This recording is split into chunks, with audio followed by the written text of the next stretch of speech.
Week 11 college football picks brought to you by Papa John's. I'm Chris Hassel. We have every ranked team in action this week. A whopping 21 games to pick. Brady, Quinn, and Danny Kanell are here. They'll pick them all, including a top 15 matchup between Nick Saban and Lane Kiffin.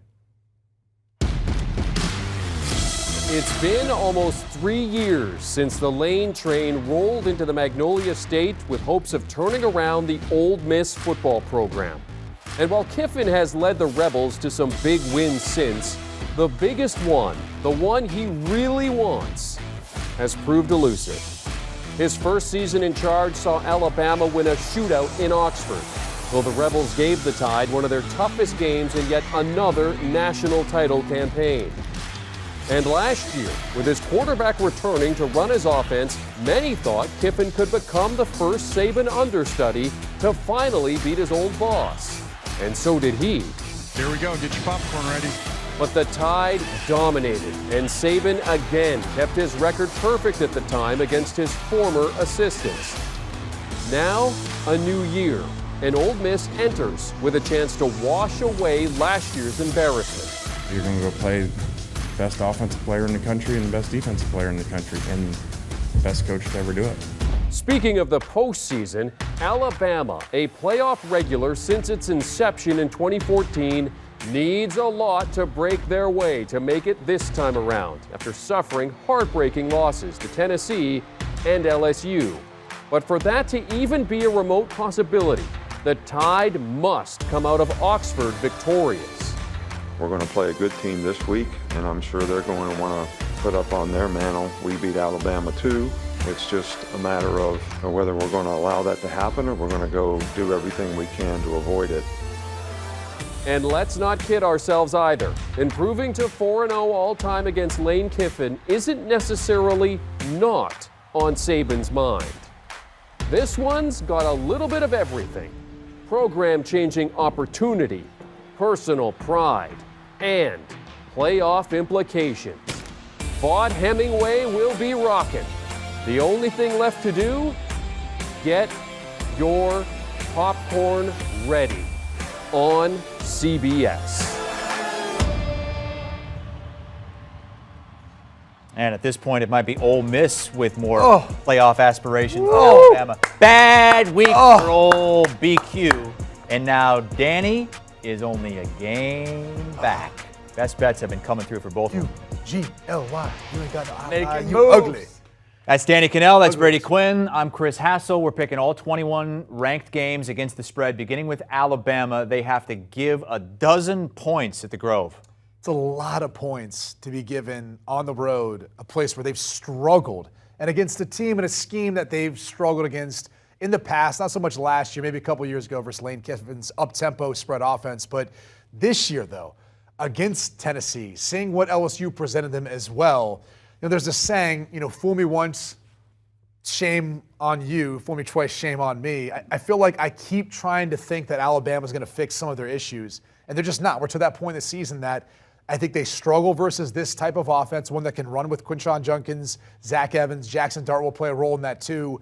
I think Lane Kiffin understands too how to get some isolation on those DBs that have struggled for Alabama and nullify that pass rush of a guy like Will Anderson. And so I like Ole Miss's chances of keeping this one close, putting pressure on Bryce Young, not winning, but staying within that number. So I'm going to go ahead and take those 12 points, and I'm going to get my popcorn ready. I am going to lay the points with Bama, and I have never been more certain about a lock in my life. Really? Okay. You know why? This is your best bet? Nah, I haven't even given it to Jack yet, but here's my reasoning. I don't know if you guys saw this. I think the dynasty's done, and I said as much earlier this week. I'm going to get cold taked. There's no doubt about it. They're going to go out there and look like the world beaters they've always been. I say that facetiously, but I do think Ole Miss is a little bit of fool's gold. I mean, I think if you look at Alabama, yes, they are 2 plays away from being 5-4, the Texas A&M and Texas game. But they're also two plays away from being 9-0 if there's a couple different outcomes. I'm with you. I just feel like this is the game. And if they don't, if it's close, then they're really not a very good team. And then all of a sudden it's like, what does this team have left to play for at the back end of the season? They have no chance to playoff. But if Nick Saban can get them to buy in, which I'm believing that they can, that you still have a chance to make the playoff, which I think is a long shot. But if you can get them to believe that, if LSU loses a couple times, which is, again, an incredible long shot, and he gets them to buy into, hey, your stock, your NFL stock is the only thing left to pay for, this team should be on paper at least 12 points better. So I'm going to bank on that. I'm going to bank on the roster that's out there. Okay. All right, we're going to take a quick break here on CBS Sports HQ. Oh, we're not. Oh, I thought Jack said we're taking a quick break. After one preview. Which preview? That would have been a quick Well, we've only done one here. So what are we doing, Jack? Oh, we're just going to keep going. Okay. All right. Well, number 1, Georgia. I love Assel. Best. Number 1, Georgia, 16.5-point favorites at Mississippi State. First trip to Starkville since 2010. These conferences getting way too big. They're getting big, and obviously this is one where I'm sure Starkville is glad that Georgia hasn't had to come to town, at least recently, with what Kirby Smart has done building up this program right now. Danny, I'll just throw this off to you to start off. Hangover game maybe for Georgia here? Yeah, absolutely. All right. I'm not so sure I feel that way, but I'm looking at it and I'm kind of thinking to myself, look, Mississippi State's won 3 of their last 5. Even though Mike Leach has created some of his own distractions with some of the off-the-field comments and folding up chairs on the sidelines for his wide receivers, the reality is Will Rogers is playing some really, really good football. And I do think he's going to be able to do enough in the passing game to keep kind of Georgia at bay. Starkville's a tough place to play. This defense is a little better than people give them credit.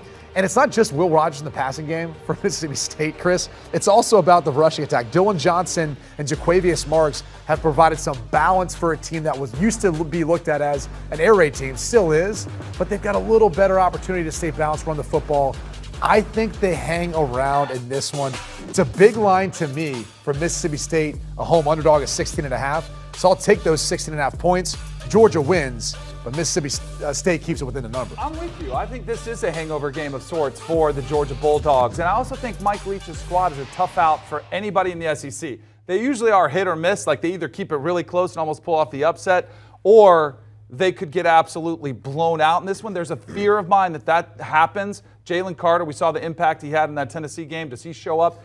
I feel like this is going to be a game where you got 2 chances to win this bet. One, they keep it in there close, or potentially that backdoor cover, which is always a threat versus any Mike Leach-led team. So I'll go ahead and take those 16. By the way, with a win, Georgia clinches the SEC East title. So I think it's going to happen in this case. Their path then, really looking forward to the SEC championship. A lot of clinching scenarios this week in a bunch of different conferences. Let's move on to the team that's likely going to get locked out of that division championship, and that's the Tennessee Volunteers coming off the loss to Georgia. They're at home against Missouri. Tennessee just smoked Missouri last season, put up 60-plus points on them. Yeah, a huge victory. Different story this time around, though. Mizzou's kind of got their defense and maybe even their season back on track to some degree. Eli Drinkowitz signed a 2-year extension this past week. At certain points early in the year, we weren't sure they were going to make it through. But if you're looking at Mizzou this season, remember, they were the team that had that close loss to Georgia. Their 4 losses combined 18 points. They're a lot better than I think we're giving them credit. I think if you look at their defense, Tyron Harper has been phenomenal. The outside linebacker spot, leading them in tackles. Jalor Carlisle's, he's been great too in the secondary for them. I think they can keep it within this number. I think after that big win, if you're looking at, or after that big loss, and everything that went into that game last week for Georgia and Tennessee, I think Mizzou could kind of hang within that number. It's a big spread. 21 points for an SEC matchup after what we saw last week from Tennessee. I'm going to take those points in Mizzou here. I am with you on this one. When Eli Drinkowitz got that extension, I was a little bit flummoxed. Like, let me go see what. And then what you talked about, the games they played close in the Auburn game, which they should have outright won. If their kicker makes a kick or they don't fumble going in the end zone, that's a win. And then all of a sudden you start stacking them up and you're like, okay, maybe there is something behind. And definitely it was probably about recruiting and that's why they gave him the extension as well. But I also think there's been a foundation laid of a team that's pretty good right here. And I'm with you. I think Tennessee, that 3 touchdowns is a massive line. And I also think that this Tennessee defense is a liability. It's been all season long. Teams have been able to put up points against it. Their offense is phenomenal, and they're going to put up a ton of points as well. But I think Missouri will be able to put up some points in this defense and keep it within that 3 touchdowns. I think it's going to be interesting, too, to see how Hooker responds. Worst performance of his season so far last week versus Georgia. Sometimes you feel like, all right, I can keep my foot off the gas a little bit. A Missouri team coming in town. different story. It's a much better defense. But he snapped the streak of 20 straight games with a touchdown pass. Didn't have that last week. I'll be curious to see how he rebounds. Well, we'll see how LSU responds after another top 10 victory. This time they're going on the road to an Arkansas team. They got slapped around last week by Liberty. The line's only 3 here. Yeah. Vegas sees this as almost a toss-up. And I wonder, too, if they're looking in a hangover game for LSU with that big win last week, what that meant for LSU's program in the context of the Brian Kelly era, the SEC West. They are now in the driver's seat in the SEC West, and even more for all the pieces and it all coming together. I mean, a freshman making the play ultimately to push you over the top, a transfer quarterback playing the way Jaden Daniels has over the past few weeks now. They look to be legit, and it's all coming together. I'm just concerned that maybe Arkansas, who, look, KJ Jefferson's dealing with a banged-up shoulder. All reports are that he's going to play in this one. He's going to be closer to 100%. Arkansas is a physical team. They have a tough style of play on the road. Not an easy place to win. A little concerned with laying the points there, but I'm going to do so with LSU. I think they're legit. I think they're one of the more talented teams in the SEC, and that talent and the momentum rides out in this one. I think everything tells you have to take LSU in this spot, and they're a much better team. They've had this massive turnaround to their season. I mean, it looked like there was a lot of people critical of the Brian Kelly hire after they got blown out at home for their second loss of the season against Tennessee. Yeah. And man, you have changed the perception of that. He's done a phenomenal job of getting this team to where they are. But it feels like LSU should be a touchdown favorite.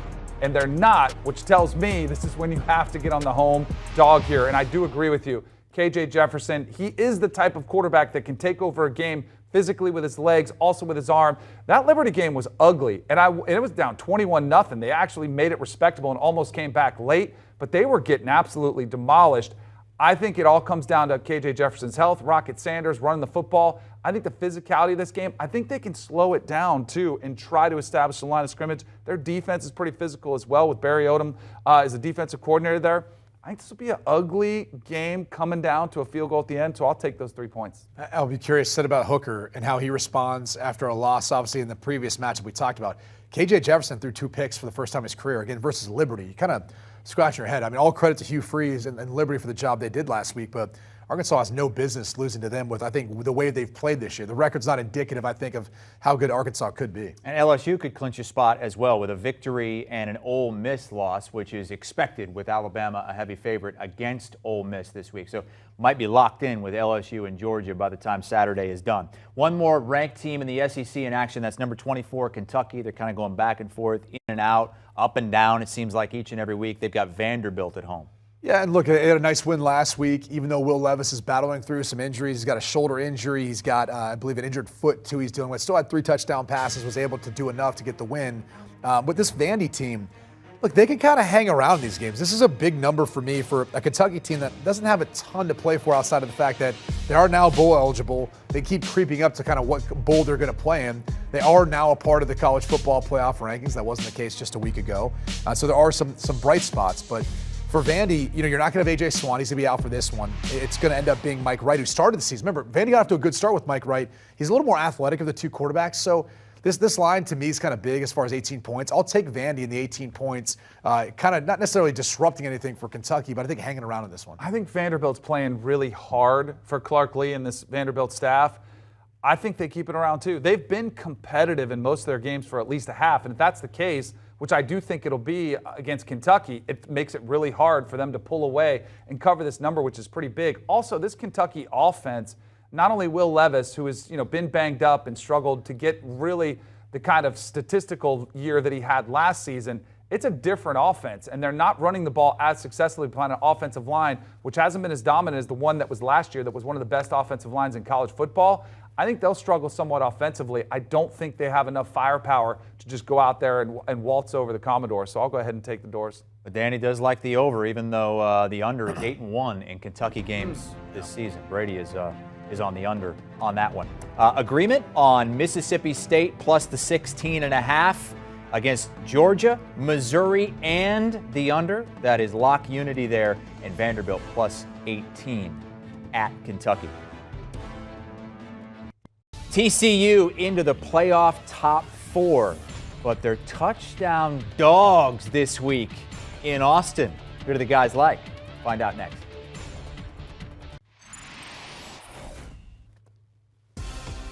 Oh, we got a sexy little weekend in the Big 12. We got 1 versus 2 and 3 versus 4. TCU, an underdog against Texas. Kansas State and Baylor, winner of that game, still going to be in good position to make the Big 12 championship game. TCU can lock up a Big 12 championship game berth with a victory, but to stay in the playoff hunt, TCU has to win this game. Yeah. 7-point dog. Are they going to do it? I don't think so. I just don't. I think there's the secret to kind of what is going to be the problem. And one of the greatest storylines of this game is the fact that potentially the biggest influence on Texas winning this game is going to be the guy who helped build up TCU's program to what it is. That's Gary Patterson, who now works on the defensive side of the ball with UT. And it's incredible to think that, you know, the rush defense, I think, will be able to stop or limit Kendry Miller along with Max Duggan. You look at just the way this TCU team has constantly had to come from behind. I mean, I was there last week in Fort Worth, watching them down going into the fourth quarter versus Texas Tech. Now, granted, they did separate themselves. However, there was a controversial phantom face mask call that helped sustain a drive that allowed TCU to open some things up. So, as good of a run as it has been, this has been the story of the Big 12 this year. It's just constant parity, constant surprise things happening. In this case, though, Texas, the 7-point favorite. I'm going to lay the points. I think Texas takes care of business and takes out maybe the Big 12's best chance of having a team play in the playoff. I have a philosophy on the Big 12. That's right. Over a touchdown, you have to take the dog, right? So what do you do in this case? Not over a touchdown. It's It not. is a touchdown. I'm going to go ahead and take the Texas Longhorns too. I'm with you. TCU has been a great story. We saw earlier Kansas was a great story from the Big 12. Then it turned to Sonny Dykes in this squad. Max Duncan's been phenomenal. I think he deserves more Heisman consideration, especially if they did pull off this upset. But this is, to me, is where Texas, the better roster from top to bottom, and also the more physical team. I think you're going to see a healthy dose of Bijan Robinson, who carried it 31 times for 206 last week. I think you'll see a healthy dose of Roschon Johnson as well in the backfield. Quinn Ewers, I almost feel like for this game, Sark needs to kind of keep it under wraps a little bit. Let's let the rookie, the freshman, let's let it pick your spots when you go for them, because they've have these leads where they were up significantly last week. Felt like they could have won, and then they have 3 points in the second half. Yeah. They need to just go back to what they do. I know Sark is an offensive mastermind. He can dial up these big plays, run over this TCU team, and I think they do. Lean on your best player. It's not that complicated. Bijan Robinson is maybe the best or one of the best running backs in college football. Yep. Lean on him. Put the game in his hands. And that would open up a playoff spot for somebody else this season. Now, if you're Kansas State and Baylor, which is the other big game in the Big 12, you're rooting for TCU in that game. You want TCU to hand Texas its third loss, and then the winner of this game is going to be in great shape and alone in second place. That's right. We have a three-way tie for second place right now in the Big 12. And so all these games are helping to kind of shape out how this is going to play out. So you can call this an elimination game, really, between Baylor and Kansas State at this point. Losers eliminated from having contention of playing most likely TCU in the Big 12 championship game. The difference for this one to me is just watching what happened with Kansas State last week. You know, there's maybe a thought of, do you stick with Will Howard after his great performance versus Oklahoma State, or do you go to Adrian Martinez? Now, Adrian Martinez didn't have any struggles throwing the football, and that was more of a struggle earlier in the season as his legs did the rest of the work. But the reality is, this Baylor team, I think, will be able to shut down this Kansas State offense at home. And I think Blake Shapen has been asked us to do enough, and he's done that to get the job done. To me, it's more about the rushing attack, which is kind of by committee there at Baylor this season. So I'm going to lay the 2.5 points here and go with the home favorite. It's just one of those feelings that that's how this game is going to go. It's a tough place to go win. I hate this game. Adrian Martinez came back. I thought they were going to go with Will Howard. It seems like they're going to try to redshirt him, right? They're going to try to keep him that 4 games so that they don't lose a year of eligibility. I thought they should have gone with maybe a 2-quarterback system. But I think they gave the credit to Adrian Martinez for the job he did most of the season. I think Chris Kleiman gets it done. I think he gets off the schneid here with that Ofer versus the Baylor Bears. This is just one of those ones that's more of a gut feel. Baylor's been playing lights out the last few weeks, but I think this will be Kansas State Super Bowl. And this conference, where they have 5 teams lined up at 6-3. Yeah, I mean, it's remarkable how competitive it is here. I think you're eventually going to see a TCU-Texas rematch in the Big 12 championship game, but this game I think comes down to Kansas State. I think they get it done. I think they win outright. Baylor has a real meat grinder the rest of the way. After this game, they've got TCU and then Texas. So they're going to have a big say in who plays in that conference championship game. Might be them. They agree on Texas, not only to beat TCU, but to cover the 7 points, and complete disagreement in that Baylor-Kansas State game. Oh, Brady's walking around like a peacock this week. Well, Danny is too, for that matter, after FSU blowout of Miami. 5-3. Notre Dame back into the top 25, laying a big number, though, against Navy. How you feel about this, Brady? We've lumped in Notre Dame with the American Conference. Why is that? Because we can. They're playing Navy, who's That's part of the true. There you American go. Conference That's true. in football. And a huge game in the American between UCF and Tulane. Let's start with the Notre Dame game that's not technically at Navy. It's kind of a neutral site, but it's in Baltimore. It's close to where Navy's at. It's considered a Navy home game. It's a big number, though, for Notre Dame. It is, and it's being played at M&T Bank Stadium. That was the last time I played Navy. That's where we played. Sweet stadium. Cool deal for, I think, both not only Navy, but also Notre Dame playing in a professional stadium like that. It's a big number in part because they found their identity. They found what works for this team. They might be the most physical team in football right now, the way they're running the football with Logan Diggs and Chris Tyree and Audric Estime. And credit their offensive line, their offensive coordinator, Tommy Rees. I think a lot of people would give him some flack because of the lack of production. But we kind of tend to forget they were breaking in a new starting quarterback, and then he gets injured week 2. And now you're getting back to a backup, and he's got a different skill set. So you're trying to work things around that. They found their way, and it's deserving of this. The reality is, look, Navy's actually been good against the run. I think they're still going to have a hard time stopping Notre Dame.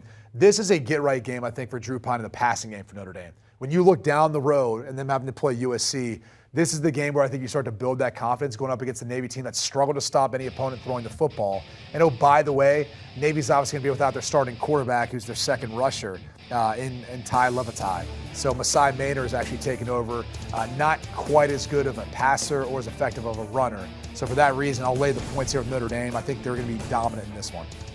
You kind of accused me of being anti-Notre Dame. Yes. I just wanted to point out, last week, I think we were both on Notre Dame. We were. Right? Okay. Just wanted to point that out. You also accused me of not doing much prep for this game.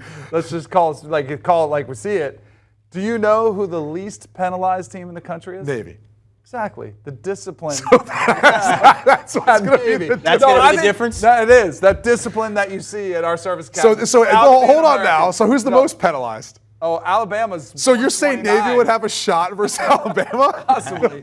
No, but Navy is hard to blow out. I think Notre Dame wins by 2 touchdowns, but I think Navy, and I actually think the way Notre Dame is playing with that run game, it remains to be seen. I don't have the same confidence as you that Drew Pine is just going to be able to light up anybody at this point. We haven't seen it yet. Maybe it is, but until I see it, I'm going to think that they're going to try to do the same thing they did Clemson, is run it right down Navy's throat. We know what Navy wants to do. They want to establish that run game as well. So what is happening when that's taking place? You're a tick, tick, tick, tick, tick. You're running out that clock. I think this game's over pretty quick, but I think it's a 2-touchdown win for Notre Dame. Plus, Navy, as a double-digit underdog, is 4-0 against the spread. Let's go. That's why you didn't pick the under, though, in this one. I think it'll be. I think Navy's going to get a couple touchdowns with that disciplined offense. So they must not. So it's 41.5. Yeah. I could see the score being 30-10. I'll say it's going to be 28-14. Okay. All right, we're going exactly. Just over. I don't think it's going to be a shootout. All touchdowns. It's not going to be Houston All SMU. touchdowns. Yeah. Hey, let's move on to a great game in the American, one of the best we've seen in the history of this conference because of what Tulane has done this season. UCF going to the Big 12 next season. The winner of this game is going to have the leg up for that Group of 5 automatic bid to the New Year's Six. Yeah, and look, give Willie Fritz a lot of credit for where Tulane was last year to this year now, top 20 team, top 20 defense. When you really look at how they've played this year, they've been largely led by their defense. Michael Pratt will be able to do some things, I think, versus UCF. But this is one where I think these two teams are razor close. And you look at Mikey Keene, who replaced John Rice Plumlee, who was dealing with a concussion last week. You know, it looks like maybe Keene would still be the guy coming in this week.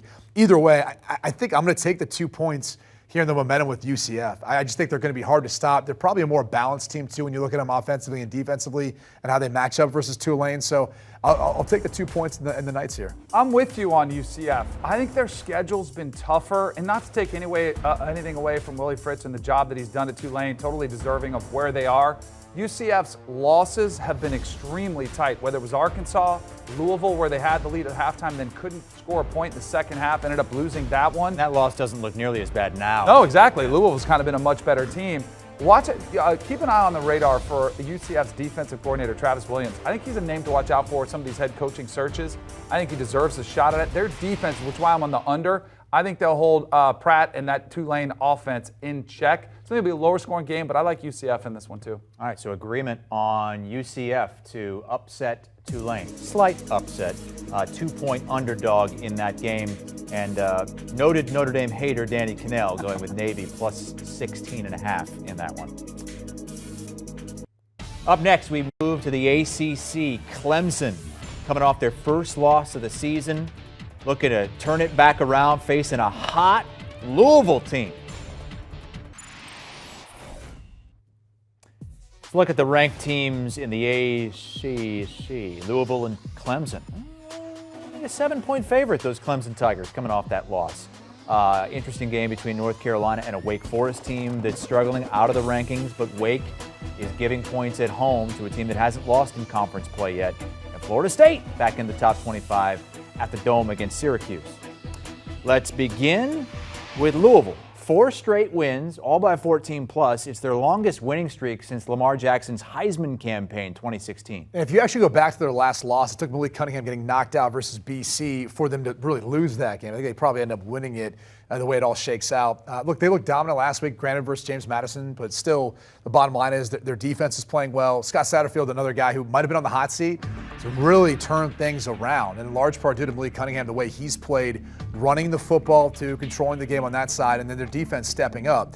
You know, this is one where Clemson's got, a 38-game home winning streak. They've beaten Louisville, I think, the last 7 meetings. I think Clemson wins this one, and I think they need to if they want to keep their hopes alive, even if they were a one-loss ACC champion.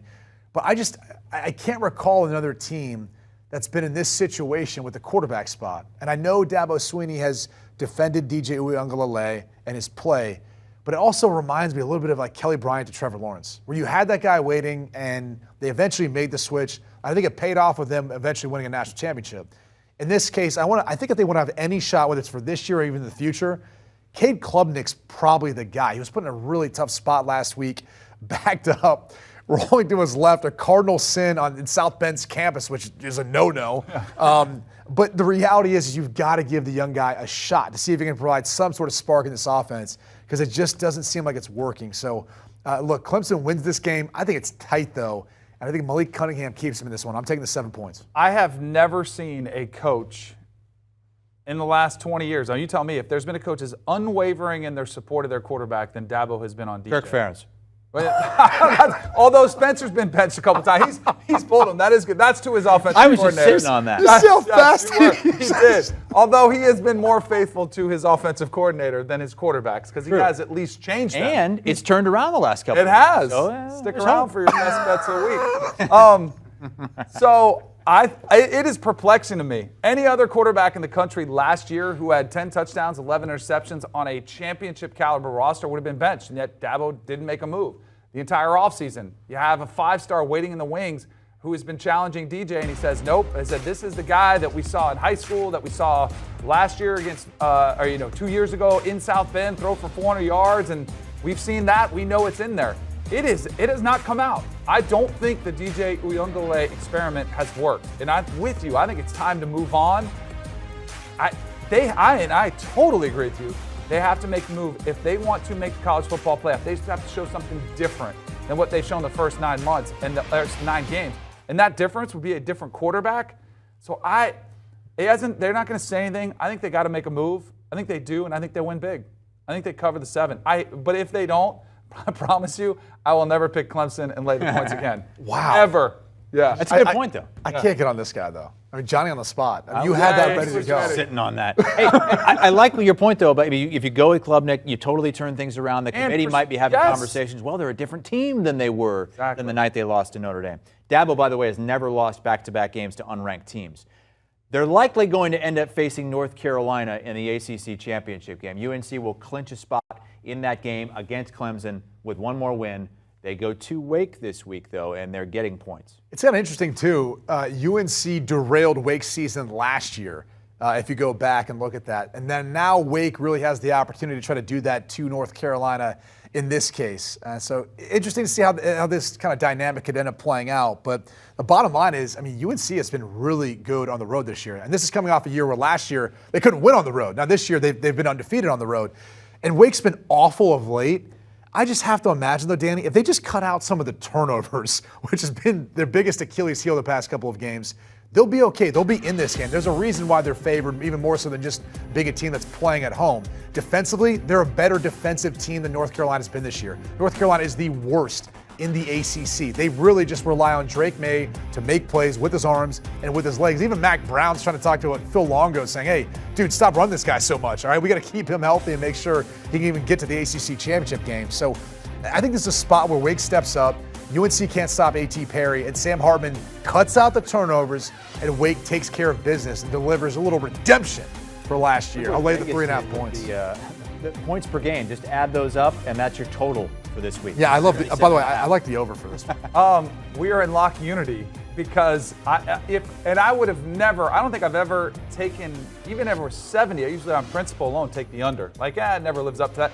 This game will live up to that billing. It will be an absolute shootout because both defenses are struggling. North Carolina's especially. I mean, Drake May is a national championship worthy, #1 overall pick worthy quarterback. Heisman. He should be right. It kind of baffles my mind. I get the ACC lower profile. Their resume isn't great. He hasn't been able to play against a top 25 team. This is the opportunity. But unfortunately, I think it's going to be too little on the defensive side of the ball. So I think he loses, which probably, but they lost to Notre Dame and he had 5 touchdowns and 0 interceptions. I could see maybe a performance like that against Wake Forest, but I don't think it's going to be enough because he can't go over the other side of the ball and make tackles. That's just that bad. Name another guy who's more important to their team's success. Maybe Caleb Williams because their defense, but he's got a lot of talent around him too. I think those are my 1-2 for the Heisman too because of what you're saying. Yeah, man, I look at where North Carolina is right now, and I don't think as bad as their defense has been, loss difference. I don't think they're anywhere close if he's not their quarterback. And he's that special. Still unbeaten in conference play. Let's move on to NC State, number 16 in the country, hosting Boston College, a BC team that's 0-4 against the spread on the road. Yeah, and for NC State, look, they kind of found something in NJ Morris. Really played well last week. I think they're excited about what he potentially brings in the future.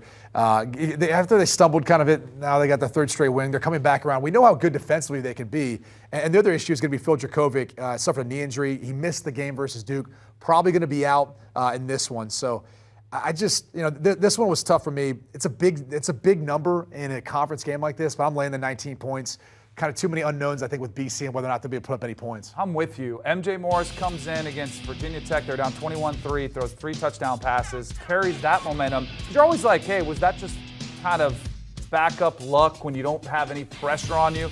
Then he sat on it, starts the next game, has another 3 touchdowns, 0 interception performance. I think this might be the quarterback in the future. It definitely is. And the offense has actually looked better with him than it did even with Devin Leary earlier this season. Against NC State, Boston College is bad this year. It's really been. Jeff Hafley, I like him as a coach. I thought last year was a pretty good season for them.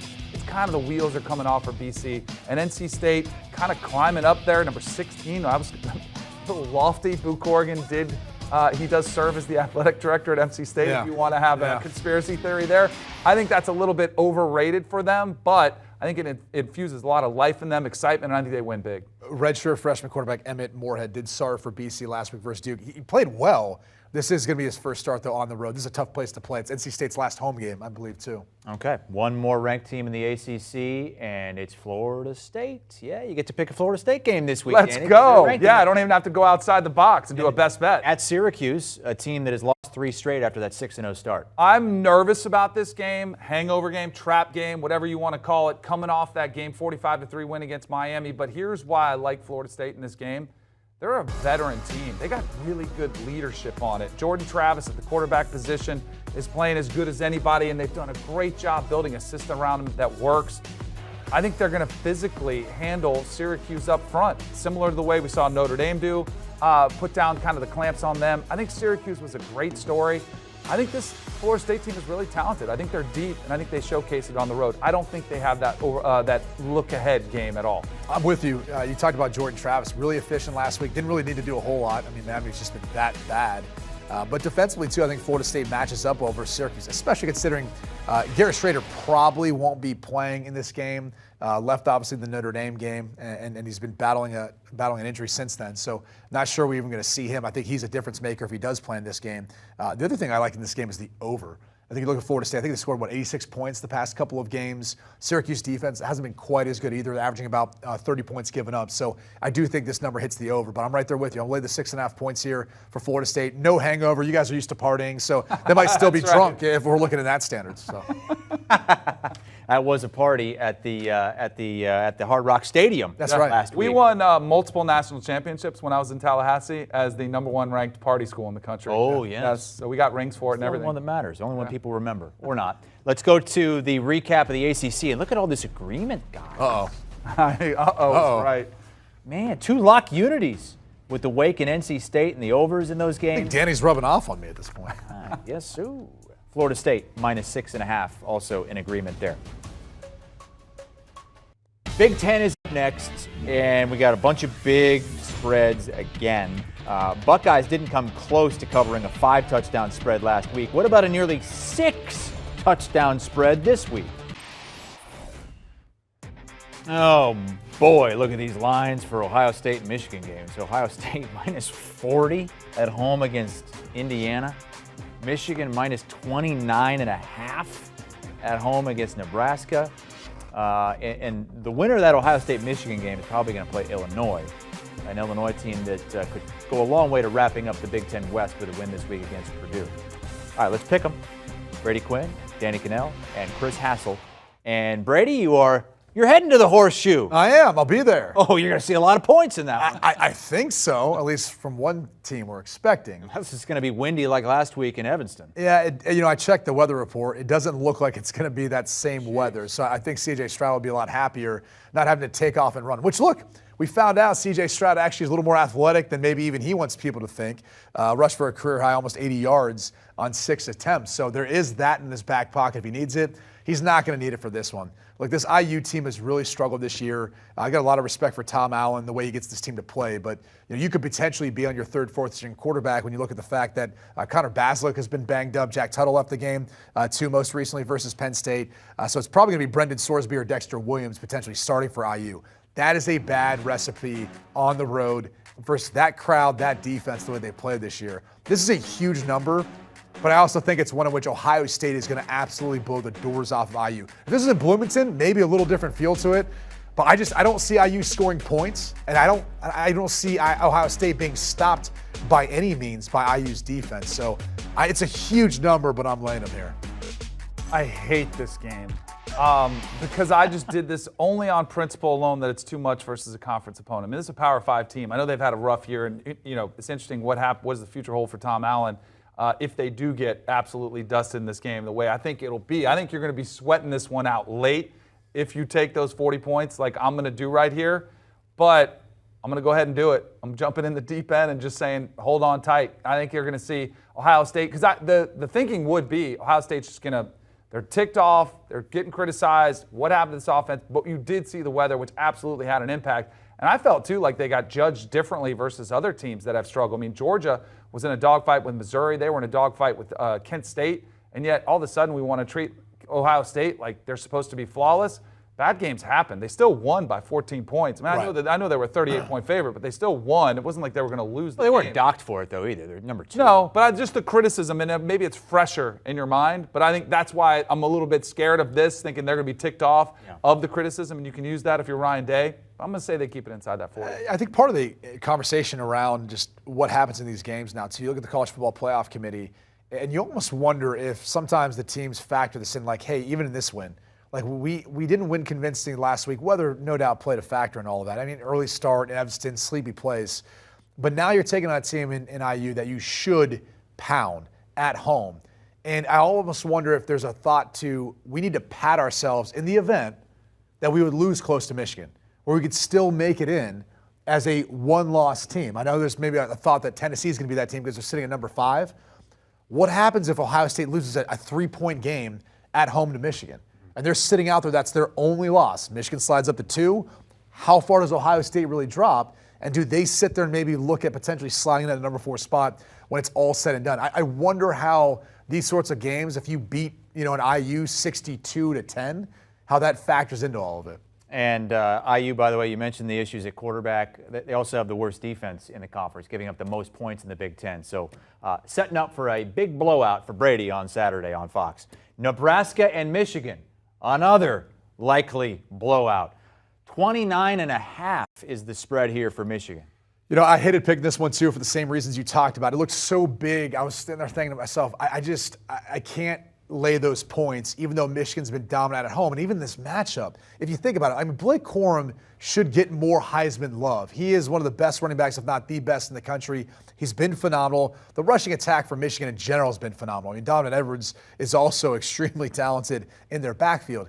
And this is a defense in Nebraska that's giving up over 180 yards a game on the ground. That's 108th in FBS. They've lost 3 straight.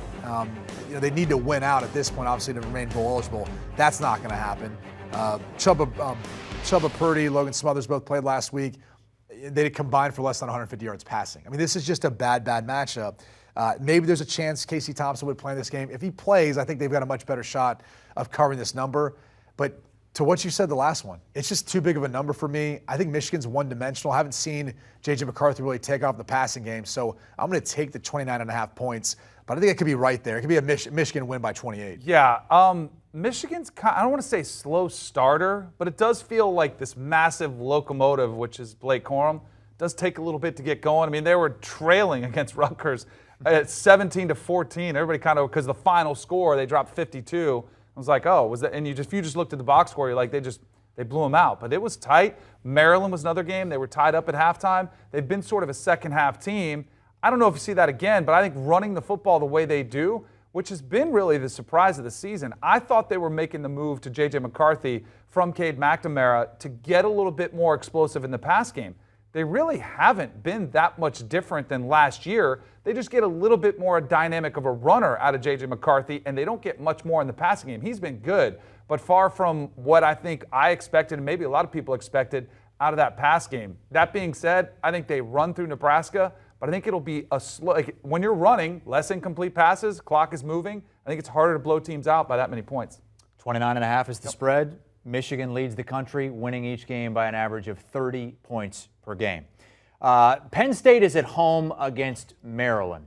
Penn State is out of the running for a division championship now, and Maryland, this would be like their big win and their big step, Danny. They're looking to take that next step in the division. That's why I like them. Maryland quietly this season has been pretty good. They've been pretty productive offensively.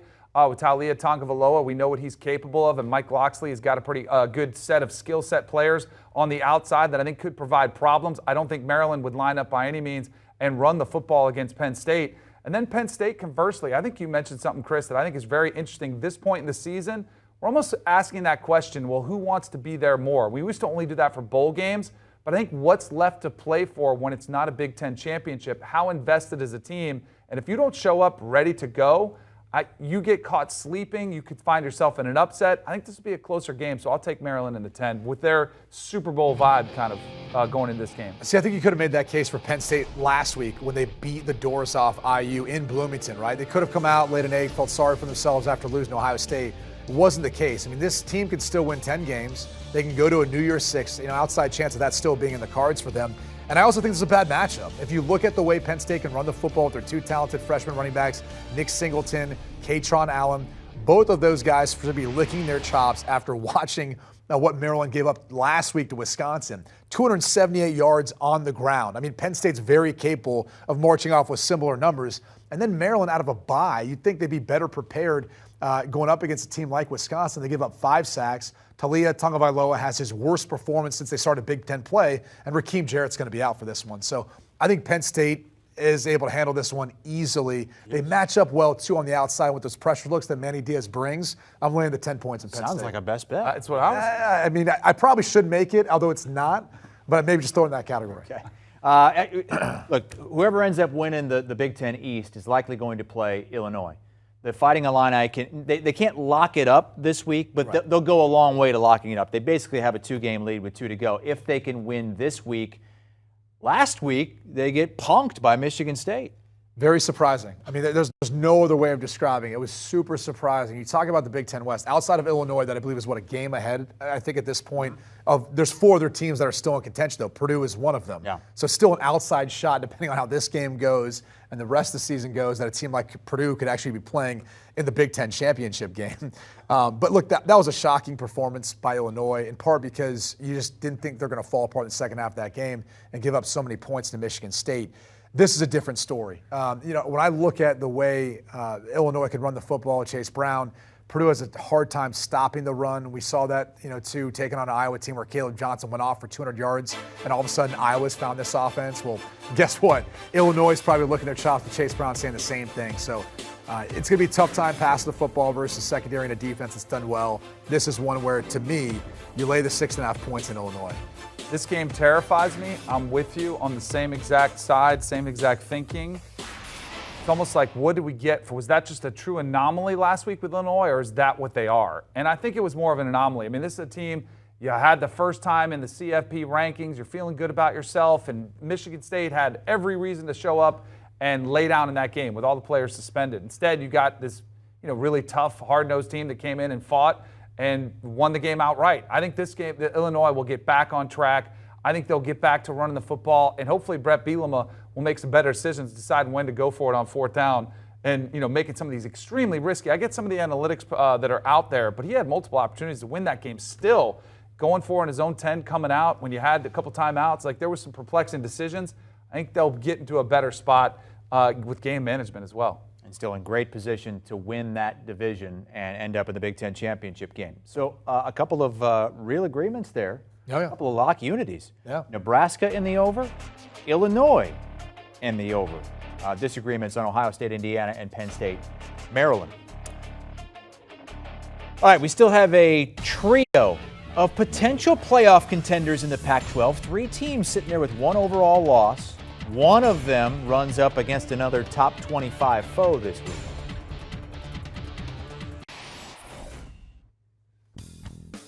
All right, Pac-12 slate. Pac-12 is interesting because you have all these teams that just keep winning. Look at those spreads. Even the top 25 matchup, a Washington team that's playing pretty good, they're still laying 13.5, getting 13.5, I should say, at Oregon. But you got Oregon, USC, and UCLA all sitting there with 1 loss overall. Utah has 2 losses overall, but just 1 in conference play, and they're the team to beat USC this season. Let's start with that top 25 matchup.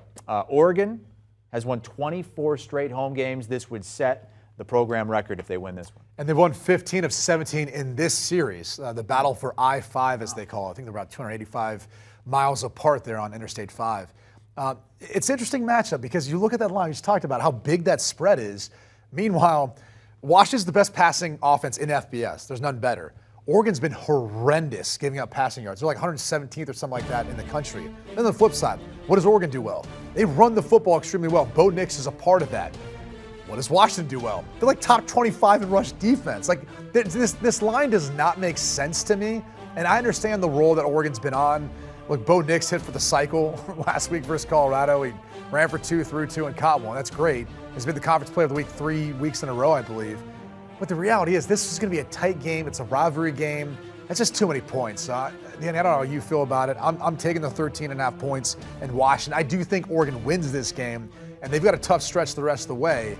But I think this one's close. Oregon has covered the spread 4 weeks in a row. They haven't had 5 weeks in a row since 2015. I don't think they match that. I'm with you on Washington. Michael Penix is playing great. He's flourishing in this offense. I think they'll be able to light up this Oregon Ducks defense.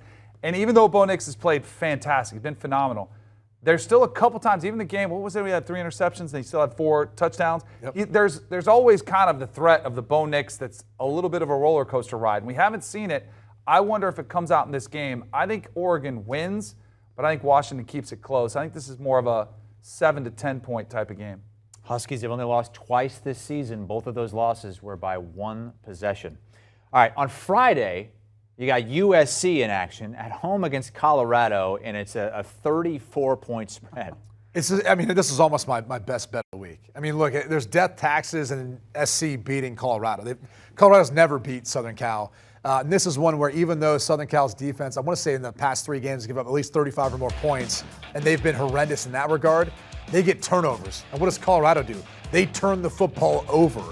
So that's been a problem for Colorado. Look, their program's in disarray right now. USC has their sights set on a potential playoff bid, and Caleb Williams is up for Heisman. So it's as simple as that. It's a big spread, but I don't see USC having any issues whatsoever putting up points and stopping Colorado, even as bad as their defense has been. So I'm laying the 34. I usually would say you take the points in a conference matchup like this, but Colorado is really, really struggling. They're one of the bottom teams in the entire Power 5, if not the FBS in general. If it was 35, again, maybe a key number, you start thinking about it, but I'm with you. I think Lincoln Riley is very aware of what is happening in the landscape. I mean, even they were given credit, and one of the reasons that the CFP committee gave them such a nod over UCLA, 4 spots ahead of them, was because of the play of Caleb Williams, who was very much in that thick of the Heisman race. I think he statistically has a huge day. In order to do so, you've got to put up a lot of points, a lot of touchdowns. I think they absolutely roll. 28 touchdown passes to just 1 interception this season for Williams. UCLA is down there at number 12. A lot of people upset that they were so far below USC. They've got Arizona. They're nearly a 3-touchdown favorite. Yeah, like they've got a better resume than USC. I mean, what's the justification for putting USC where they are besides the fact of the brand? I mean, UCLA has more top 25 wins.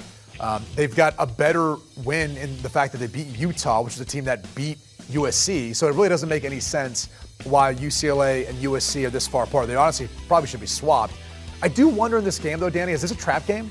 I mean, they've got USC looking ahead next week. You understand how big that game is for UCLA, not only in the context of the Pac-12, but I just think for the program, for their chance for a Pac-12 team with 1 loss potentially to play in the college football playoff. This is a really interesting matchup, though, when you look at how these two teams shake out. UCLA's pass defense has struggled this year. They're 92nd, something like that in the country. Jaden DeLora, Arizona, they're a top 10 passing offense. And so the flip side of this is UCLA can run the football. Arizona can't stop the run. So they match up pretty favorably, pretty well. Arizona's been feisty this year. They've only got 3 wins.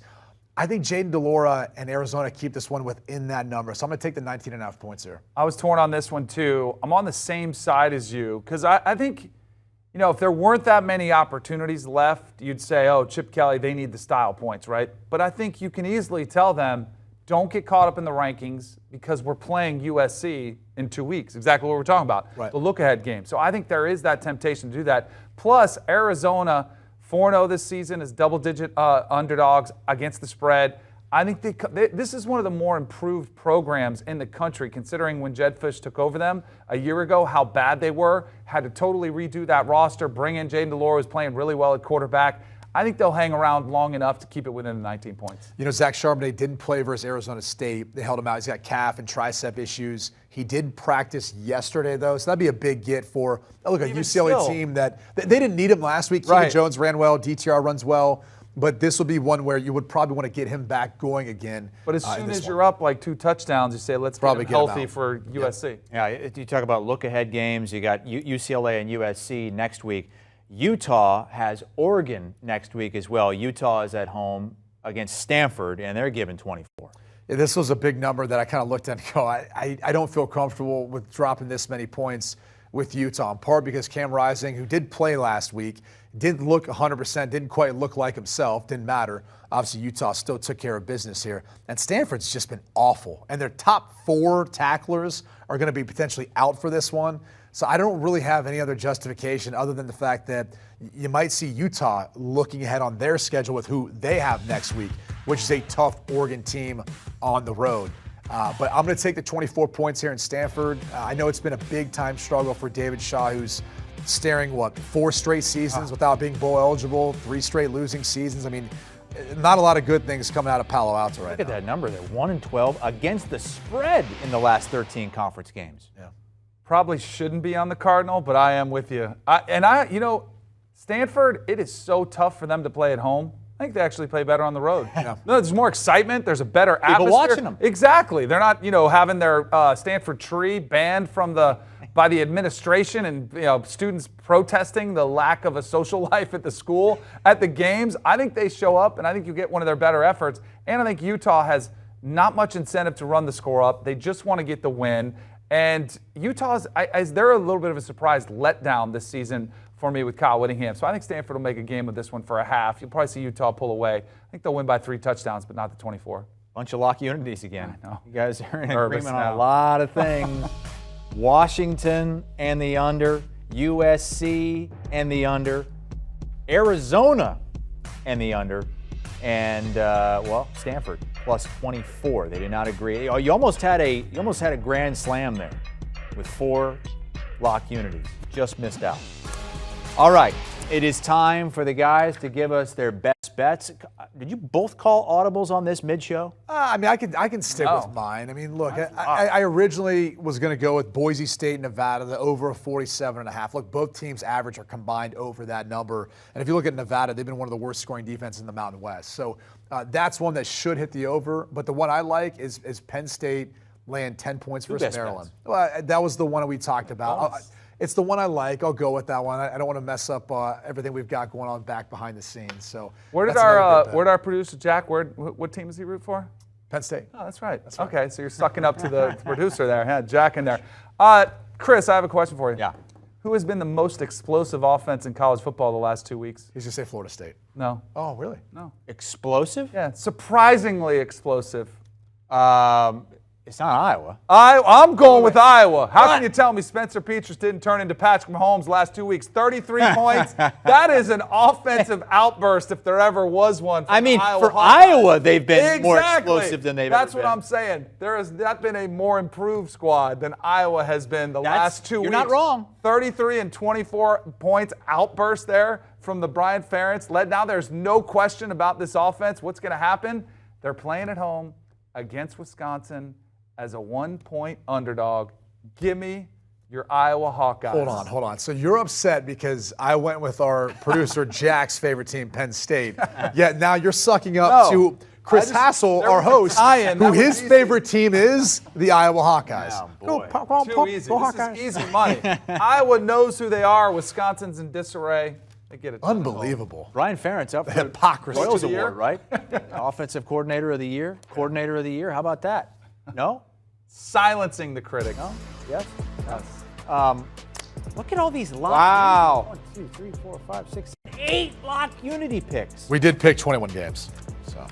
But 8 of the 21 lock unity? That's a high batting average for you high. guys. Yeah. And what did we see this Terrify all week? of Danny, us. you're one back? He's one back. Danny's on. Tight race. All the way We're back. both well over 500, more important. That is true. We're winning people money. Yeah. Winning people money. 21 ranked teams in action. Only 1 ranked game during the week, so that means 20 ranked teams in action on Saturday. A lot of big numbers, but usually when we don't think it's going to be a big weekend of big games, you get some upsets. So we'll see. For Danny Kanell and Brady Quinn, I'm Chris Hassel. Do you want a sports network that delivers everything that matters about the game? The highlights, the picks, the instant analysis, no yelling, no fake debates, no politics. Hit the subscribe button and never miss a moment.